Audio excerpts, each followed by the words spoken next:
Mark's hoodie was completely soaked by the time they reached his apartment. To prevent the blood from staining anything else, he put it in the sink in the bathroom, for now, and sat the angel down on a kitchen chair. When the man came back with several medical utensils, the seraphim had already concealed most of his body beneath the wings again.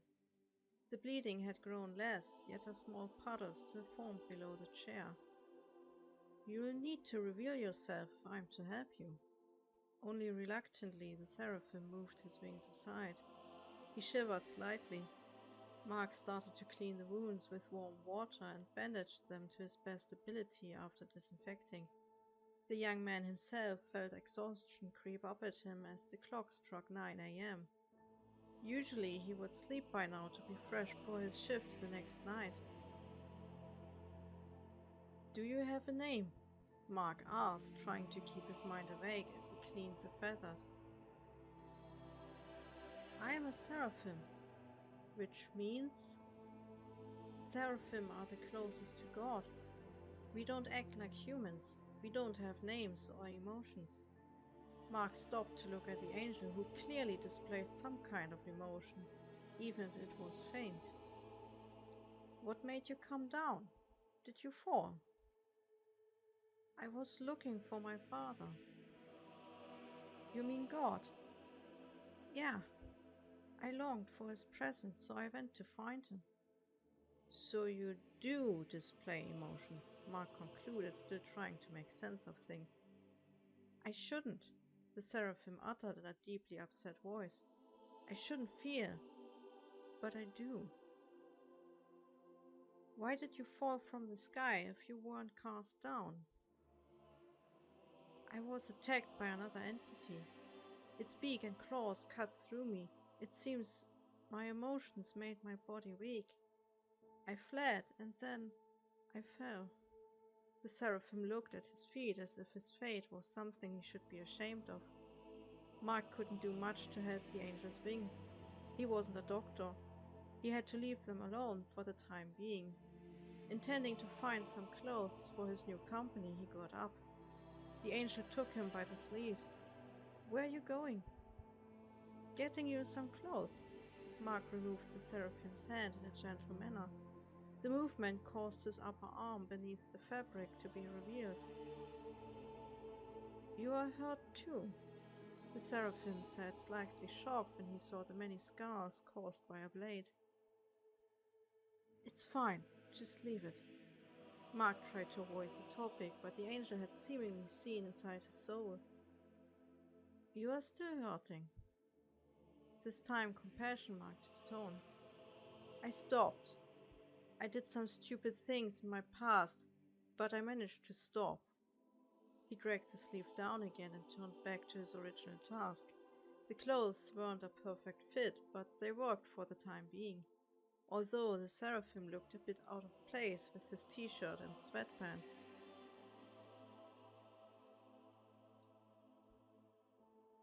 "How about Josh?" Mark uttered, still uncomfortable after the last dialogue. The angel tilted his head. "Your name. I need to call you something else, other than seraphim or angel." "Josh?" Mark nodded. "Josh seems to be fine." Josh remained silent for a moment before asking, "Do you have a name?" "Mark. I'm Mark." "One of the disciples?" Josh gasped in awe. "Not really. I hope I'll not die by being dragged through the streets with a rope around my neck." Mark chuckled to take the seriousness out of his words, but Josh seemed to misinterpret the particular gesture. "Are you happy he died?" "No!" the man waved with his hands. No, I just didn't want to drag down the mood. You see... Oh, interesting." "Look," Mark sighed while he tried to think clearly with his tired mind. "I've got to sleep. You can use the bed if you like. I don't sleep." "What?" the man asked, dumbfounded. "I don't sleep. Seraphim don't sleep." "Well, but you need rest." "I'll just sit here if you don't mind." Yeah, of course, no problem. When Mark woke up in the late afternoon, he felt like having been run over by a tank, but he couldn't sleep either. When he had found his way into the kitchen, he found Josh sitting where he had left him. How's it going, Josh? What is going? Well, how do you feel? That's what I meant. Josh pondered the matter before answering with uncertainty. I think I feel confused and a bit vulnerable. Mark was too caught up in walking to inquire further about the angel's health. He went to the fridge for something to eat and a coffee before he would shower and go to work. All the while, Josh's eyes followed the man's every movement. Aren't you bored? Mark wondered when he had sat down opposite Josh to eat. I don't really know. How does boredom feel? Mark only answered through his coffee. Fair point. He felt a bit bad for leaving the angel all by himself for the next hours, which was why he took his laptop to place it on the table. What is that? Josh asked with new curiosity. It's a PC. I thought you might want to find out some stuff, as long as you are staying anyway. Josh showed something that might have been a smile. Two additional eyes, one below and one above the usual ones, opened when Josh studied the screen. Mark suppressed a shudder caused by the strangeness in appearance. He wasn't afraid, however. Josh was a seraphim, after all. Look, you can write whatever you want and Google will show you many websites concerned with that topic.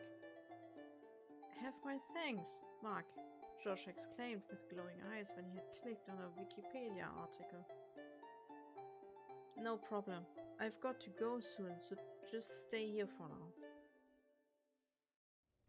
Mark came home to the smell of bacon and country music. What the fuck? He muttered to himself, utterly puzzled by the change of atmosphere whilst he had been gone. Josh? He called into the kitchen. Be not afraid. I just thought you might be hungry. Where did you find that music? They sing about going to hell. After I read all these encyclopedias, I found this website called YouTube. A guilty glance towards the PC followed. I like it, he said, somewhat intimidated. His additional 4 eyes had vanished again. You're not my servant, you know, although I do appreciate it, Mark continued when he saw the frying pan. I am a servant of God, Josh defended himself. And you are his creations. I see no problem here. Silence followed, in which the angel's mood visibly dropped. I wonder where Father is, Josh added in a distraught voice. Mark went closer to urge his friend to sit down, for he saw a bloody stain on the chest. Do you want to go and search for him again? The man asked, even if he was starting to enjoy his new company, and the thought of losing the angel made him sad. I've searched for so long, Mark. I couldn't find him. But something found me. A faint tremble crept into Josh's voice at the last sentence. The assault of the other entity seemed to trouble him. You haven't been wounded before? Not that I know of. And even if, I wouldn't have felt anything about it. I see. I have to redress your wound. When Mark looked at the wounds, he saw that they had healed substantially already. Only the deepest one on the shoulder had reopened. You read the whole encyclopedia? Mark asked when his mind finally realized. And a few others, Josh admitted. Are you okay? With me staying, I mean, at least for now. I need to figure out how to get back to heaven. Right now I see no problem with that. You obviously can take care of yourself. Mark scratched his head. How did you get out of heaven? I don't really know. It was more an accident. My memories are a bit fuzzy after I hit the ground you found me in. Mark didn't know angels could suffer from concussion, but then again, his friend seemed strangely human for a divine being. Getting up to prepare for bed, Mark put his hand on Josh's shoulder. He did it very softly because he knew that he himself was uncomfortable with being touched. We will figure it out as we go. He tried to encourage his friend with optimism. The attempt worked when the angel nodded with a somewhat calmer expression.